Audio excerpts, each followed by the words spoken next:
आज की इस क्लास में मुताला करेंगे बच्चों हमारी दरसी किताब जान पहचान के सबक नंबर 2 का, जिसका उन्वान है कपड़ों की दावत। सबक कपड़ों की दावत को मैंने 2 हिस्सों में तकसीम किया है। पहले हिस्से के अंदर हमने मुताला किया है हमारे सबक कपड़ों की दावत का, और दूसरे हिस्से के अंदर हम हमारी निसाबी किताब में दिए गए सवालात की मशक करेंगे, उनके जवाब ढूंढेंगे। तो हम शुरू करते हैं सबक का दूसरा हिस्सा, मशकी सवालात। इसके अंदर हम जो हमारे निसाबी किताब के हैं सवाल दिए रखे हैं उनको हम लेंगे, सभी का जवाब ढूंढने की कोशिश करेंगे। आपको एक नोटबुक साथ रखनी है, अपनी किताब साथ रखनी है, उसके अंदर मिलान करते रहना है, और जो बात आपको समझ में नहीं आए या आपको मुश्किल लगे उसको अपनी किताब के अंदर अंडरलाइन कर लेना है और अपनी नोटबुक के अंदर उनके जवाब लिख लेने हैं। बच्चों, सबसे पहले मशक के अंदर आपको दे रखा है काम कि नीचे दिए हुए अल्फाज को बुलंद आवाज से पढ़िए। यहां कुछ आपके लिए लफ्ज दे रखे हैं, इनको आपको बुलंद आवाज में पढ़ना है। तो मैं पढ़ूंगा, आपको मेरे साथ दोहराना है और इनको अपनी कॉपी के अंदर लिख लेना है। खातिर, खातिर, खातिर, खातिर यानी लिए। खातिर। अक्लमंद, अक्लमंद, यहां काफ के ऊपर बच्चों जज़म है, आपको दिख रहा होगा, और मंद के अंदर नून के अंदर जज़म है। तो जहां जज़म होता है उसको थोड़ा जल्दी पढ़ना पड़ता है। अक्लमंद।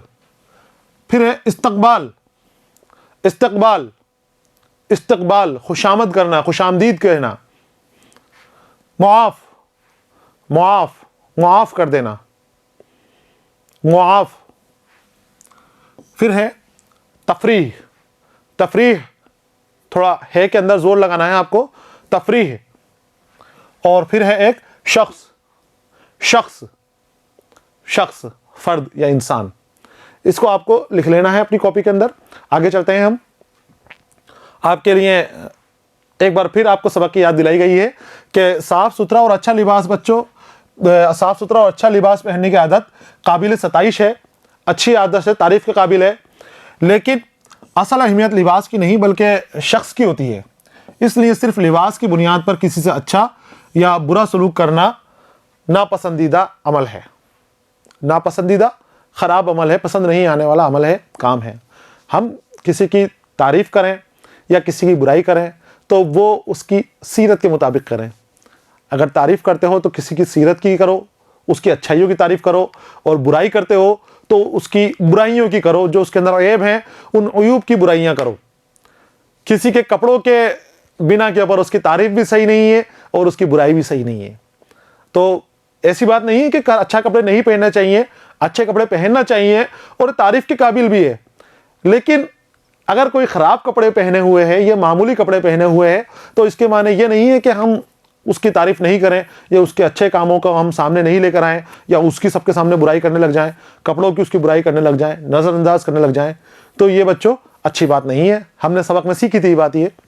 आगे आओ कि इस सबक में बाज़ अल्फाज मुफरिद मालूम होते हैं लेकिन असल में वो मुरक्कब अल्फाज हैं, जैसे सौदागर और बेवकूफ़। ये आगे आपके अभी आगे भी आ रहे हैं, ये मुफरिद और मुरक्कब अल्फाज।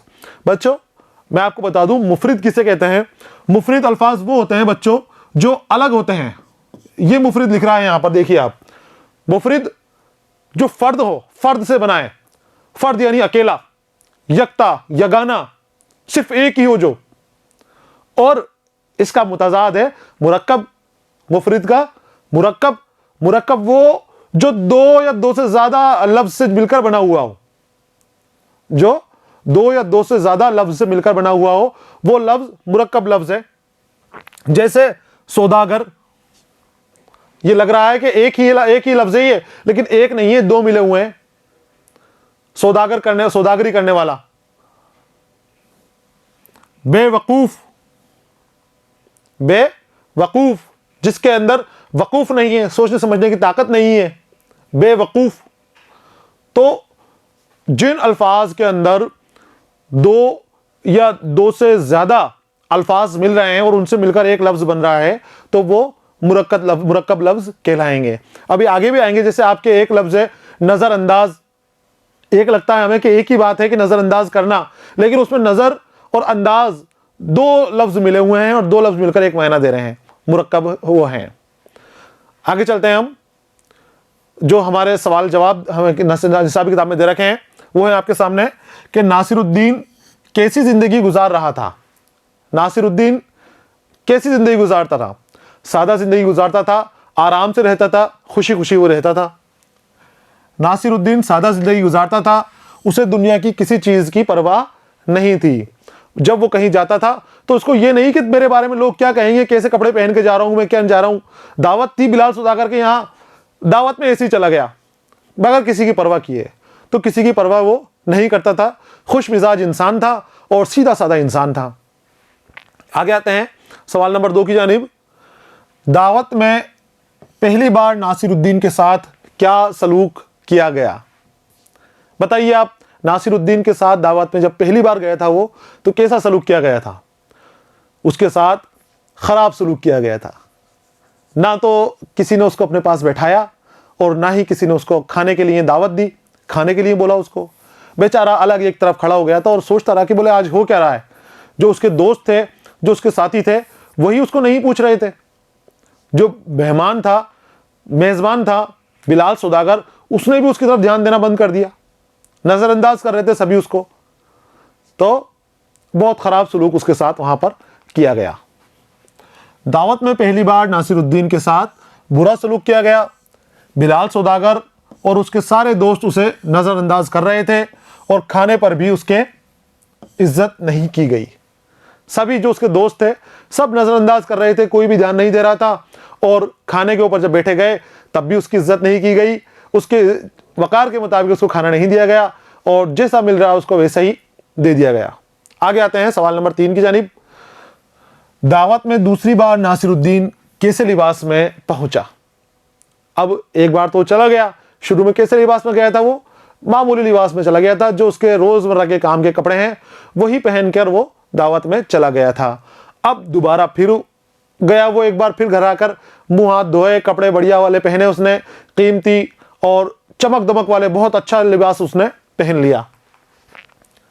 दावत में दूसरी बार नासिरुद्दीन अपना कीमती बेहतरीन चमकीला लिबास पहनकर पहुंचा। इन सवालों के जवाब आपको लिख लेना है बच्चों अपनी नोटबुक के अंदर और उसको अपने जहन में उतार लेना है कि आपको याद हो जाए, ये समझ में आ जाए कि जब भी आप इसको दावत में देखें कि पहली बार वो मामूली कपड़े पहन कर गया था, वहाँ उसके साथ बहुत बुरा सलूक किया गया, कोई इज्जत नहीं की गई, और दूसरी बार वो बहुत अच्छे चमक दमक वाले कपड़े पहन कर गया और उसके साथ बहुत अच्छा सलूक हुआ, सबने उसकी खूब इज्जत की, सब उसके आगे पीछे घूम रहे थे। तो दावत में दूसरी बार वो बहुत अच्छा कीमती और चमकीला लिबास पहन कर गया, बेहतरीन कपड़े पहन कर गया था। आगे आते हैं सवाल नंबर 4। बिलाल सौदागर को नासिरुद्दीन पर गुस्सा क्यों आया था? बिलाल सौदागर को गुस्सा आ गया था ना नासिरुद्दीन के ऊपर। क्यों आया था वो गुस्सा? वो गुस्सा इसलिए आया था कि नासिरुद्दीन अपने कपड़ों के ऊपर खाना गिरा रहा था। वो बोटियां जेब में डाल रहा था, कुछ अपने आस्तीनों में डाल रहा था, कुछ अपने कपड़ों के अंदर घुसा रहा था, गरज वो कपड़ों को खाना खिला रहा था। तो ये जब उसने बिलाल सौदागर ने देखी, वहीं करीब में ही बैठा हुआ था वो, तो उसको बहुत गुस्सा आया कि तुम क्या कर रहे हो। डांटा था उसने उसको कि मैंने तुम्हारी दावत दी है, कपड़ों को खिलाना मुझे पसंद नहीं है, ये सही हरकत नहीं है तुम्हारी, और उसको समझाने की कोशिश की। तो उसने अपनी वजह बताई कि मैं क्यों खिला रहा हूं, मैं कपड़ों को इसलिए खिला रहा हूं क्योंकि तुमने मेरी दावत थोड़ी दी है, मेरे कपड़ों की दावत दी है। मेरी दावत देते तो तुम मेरी तारीफ करते, मेरे कपड़ों की तारीफ थोड़ी करते। जब मैं खराब कपड़े पहनकर आया तो मुझे तुमने सही ढंग से देखा तक नहीं, और अब तुम मेरी इतनी इज्जत कर रहे हो। तो जब उसने खाना खिलाते हुए देखा कपड़ों को, तो उसको बहुत गुस्सा आया बिलाल सौदागर को। नासिरुद्दीन अपने कपड़ों को खाना खिला रहा था, यह देखकर बिलाल सौदागर को गुस्सा आ गया। बिलाल सौदागर को गुस्सा क्यों आया? क्योंकि नासिरुद्दीन अपने कपड़ों को खाना खिला रहा था। यह था इस सवाल का जवाब। सवाल नंबर 5 की जानिब आते हैं हम। नासिरुद्दीन ने कपड़ों को खाना खिलाने की क्या वजह बताई? वजह बताई थी ना कि भाई मैं क्यों खिला रहा हूं कपड़ों को खाना। क्या वजह बताई थी? उसने ये वजह बताई कि जब मैं पुराने कपड़े पहनकर आया था, मैं मामूली कपड़े पहनकर आया था, तो किसी ने मेरे ऊपर ध्यान नहीं दिया, सब मेरी बेइज्जती कर रहे थे, मुझे नजरअंदाज कर रहे थे। और जब मैं अच्छे कपड़े पहनकर आया, खूबसूरत लिबास में आया हूं, कीमती लिबास में आया हूं, तो हर शख्स मेरे आगे पीछे घूम रहा है, सभी मेरी इज्जत कर रहे हैं। बिलाल सौदागर जो मेज़बान है वो भी मेरी खूब इज्जत कर रहा है। मुझे अपने पास बिठाकर बहुत उम्दा किस्म का खाना मेरे सामने पेश किया गया, जबकि पहले तुमने ऐसा नहीं किया था। तो इसका मतलब यह हुआ कि मेरी दावत नहीं थी, मेरे कपड़ों की दावत थी, क्योंकि मैं तो वही हूं जो पहले आया था। अगर मेरी इज्जत होती तो पहले हो जाती मेरी इज्जत। पहले मैं खराब कपड़े था तो मेरे कपड़ों की बेइज्जती हुई, अब मैं अच्छे कपड़े पहन कर आया तो मेरे कपड़ों की इज्जत हो रही है। मेरा तो इस दावत में कोई लेना देना नहीं है। तो जब मेरी बेइज्जती हो गई या मेरे कपड़ों की इज्जत हो रही है तो इसके माने ये है कि कपड़ों की दावत है, मेरी दावत नहीं है, मैं कपड़ों को खाना खिला रहा हूं। तो उसने अपने कपड़ों में खाना डालना शुरू कर दिया था। देखिए इसका जवाब देखिए।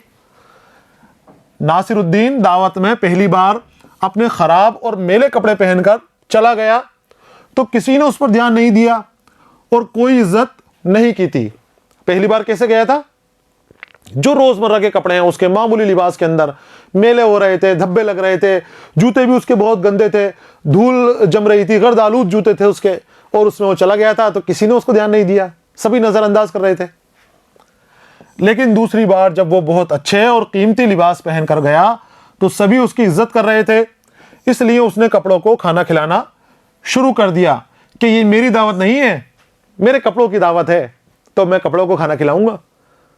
बिलाल सौदागर नाराज हुआ तो पूछा कि तुम नाराज क्यों हो रहे हो? मेरी दावत थोड़ी है, मेरे कपड़ों की दावत है। तो आगे आते हैं हम। खाली जगहें दे रखी हैं जिसे आपको ऊपर दिए हुए अल्फाज से पूर करनी है। तो ये मैंने पूर किया आपके लिए, बहुत आसान है। देखिए उसने आगे बढ़कर अब यहां पर पूछ रहा था कि क्या किया, तो ऊपर दे रखे थे नजरअंदाज, शर्मिंदा, इस्तकबाल और मामूली। तो आगे बढ़कर क्या किया जाता है? अपने मेहमानों का इस्तकबाल ही किया जाता है। इस्तकबाल किया। सारी रात दोस्त नासिरुद्दीन को, सारे दोस्त नासिरुद्दीन को क्या कर रहे थे? ध्यान दे रहे थे? नहीं दे रहे थे, नजरअंदाज कर रहे थे। सब ध्यान बचाने की कोशिश कर रहे थे, बच रहे थे उससे। नासिरुद्दीन कह रहा है मैं जब मामूली कपड़ों में आया तो किसी ने मुझसे बात भी न की थी। जब मामूली कपड़ों में आया तो किसी ने मुझसे बात नहीं की। सारी महफिल एक बजता शर्मिंदा हो गई। सारी महफिल शर्मिंदा हो गई। इसको आपको अपनी कॉपी में उतार लेना है, लिख लेना है वहां पर नंबर डालकर। आपको आगे आइए। कुछ आपको लफ्ज दे रखे हैं और इन अल्फाज को आपको जुमलों में इस्तेमाल करने हैं, जुमला बनाना है। जुमला अल्फाजों की वो जमा जिसके जरिए बात को समझा जा सके। तो दावत, मेजबान, महफिल, उम्दा, इस्तकबाल, इसका जुमला बनाने हैं। जुमला कैसे बनाने हैं वो मैं आपको बता देता हूं। यहां पर सबका एक एक जुमला लेकर आया हूं मैं। आपको इनके अलावा दूसरा जुमला बनाना है और अपनी कॉपी के अंदर लिखना है। दावत का बना बच्चों मैंने, शहर के सभी लोग सौदागर की दावत में जा रहे हैं। दावत आया ना, शहर के सभी लोग कहां जा रहे हैं? सौदागर की दावत में जा रहे हैं। दूसरा है मेजबान। इसका देखिए आप, दावत में मेजबान अपने मेहमानों का इस्तकबाल करता है। दावत में मेजबान, मेजबान कौन होता है बच्चों? जो दावत पर बुलाता है, जो लोगों को मदऊ करता है, दावत देता है, तो जो उनका होस्ट होता है वो मेजबान कहलाता है। तो दावत में मेजबान अपने मेहमानों का इस्तकबाल कर रहे हैं। अगला है महफिल। सौदागर के यहां दोस्तों की महफिल लगी हुई थी। दोस्तों की महफिल लगी हुई थी, तो ये महफिल का जुमला बन गया। आगे देखिए, उम्दा। ईद के दिन सभी उम्दा लिबास पहनते हैं। उम्दा लिबास, ये उम्दा का जुमला बन गया। आगे है इस्तकबाल। हामिद अपने मेहमानों का इस्तकबाल कर रहा है, या मेजबान अपने मेहमानों का इस्तकबाल कर रहा है। कुछ भी आप जुमला जो आप चाहें, जैसा आपको अच्छा लगे वो आप बना सकते हैं। अब आगे देखिए बच्चों कि जो अभी हमने मुताला किया था मुफरिद और मुरक्कब अल्फाज, उनको आपको छांटना है कि इस सबक में एक लफ्ज़ खुश मिजाज आया है जो दो लफ्ज़ों खुश प्लस मिजाज से मिलकर बना है। दो लफ्ज़ों से मिलकर बना है, खुश प्लस मिजाज। ऐसे लफ्ज़ को मुरक्कब लफ्ज़ कहते हैं। नीचे लिखे हुए लफ्ज़ों में से मुरक्कब अल्फाज की निशानदेही कीजिए। आपको मुरक्कब छांटने हैं। दो तरह के अल्फाज होते हैं, अल्फाज की दो किस्में हैं, एक है मुफरिद और एक है मुरक्कब। मुफरिद वो जो अपने आप में अकेली होती है, फ़र्द होती है, यकता होती है, जो दो से मिलकर नहीं बना। और मुरक्कब जो है वो है जो दो से मिलकर बना है। ऐसा लफ्ज़ जिसमें दो लफ्ज़ दे रखे हैं, दो अल्फाजों की जमा हो वो, और जब हम पढ़ें तो हमें ऐसा लगे जैसे एक ही अल्फाज है। जैसे अक्लमंद, अब बताइए मुफरिद है कि मुरक्कब है? अक्लमंद, अक्ल वाला, यह है मुरक्कब। अक्लमंद मुरक्कब है। फिर है बदमिजाज, खुश मिजाज, बदमिजाज, यह भी मुरक्कब है, दो लफ्ज़ों से मिलकर बना है। शख्स, अब आप बताइए शख्स के अंदर दो लफ्ज़ मिल रहे हैं? शख्स में नहीं मिल रहा है, शख्स अकेला है, शख्स मुफरिद है। फिर है हम जमात। हम जमात कौन होते हैं? जो आपके साथी हैं, आपकी साथ क्लास में पढ़ने वाले।